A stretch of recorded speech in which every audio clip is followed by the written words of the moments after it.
আজকের দিনটি সত্যি ঐতিহাসিক। 20শে আগস্ট উত্তরবঙ্গবাসীর বহুদিনের স্বপ্ন পূরণ হল। উদ্বোধন করা হল বহুল প্রতীক্ষিত মাওলানা ভাসানী সেতু।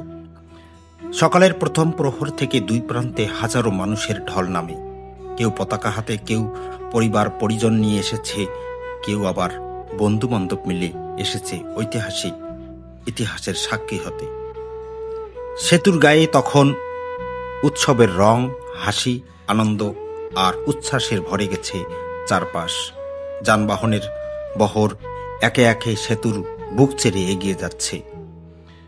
প্রথমবার এই সেতু দিয়ে বাস, ট্রাক, প্রাইভেট কার চলতে দেখে মানুষের চোখে মুখে ঝলসে উঠছে স্বপ্ন পূরণের আলো। পাশাপাশি দলে দলে মানুষ হেঁটে যাচ্ছে সেতুর উপর দিয়ে। কেউ মোবাইল ফোনে ছবি তুলছে, কেউ লাইভ করছে, আবার কেউ শুধু হাঁটছে আর আনন্দে ভাসছে।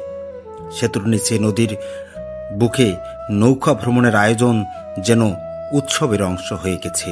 নদী আর সেতু আজ যেন একসাথে মানুষের আনন্দ ভাগাভাগি করছে। উদ্বোধনী মঞ্চে উপস্থিত ছিলেন সরকারের উপদেষ্টা আসিফ মাহমুদ সজীব ভুইয়া। তিনি বলেছেন, এই সেতু শুধু নদী পারাপারের মাধ্যম নয়, এটি উত্তরবঙ্গের মানুষের উন্নয়ন, অর্থনীতি আর স্বপ্নের নতুন পথ তৈরি করবে। তার কথার সঙ্গে সঙ্গে জনতার উল্লাসধ্বনি আকাশে মুখরিত হয়।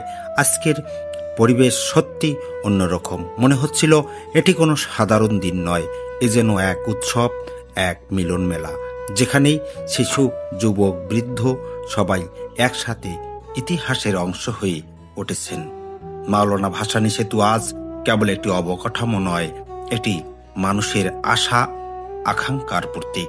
আজকের দিনটি প্রমাণ করেছে, যখন স্বপ্ন পূরণ হয় তখন সেটি উদযাপন করে শুধু একটি অঞ্চল নয়, বরং পুরো জাতি।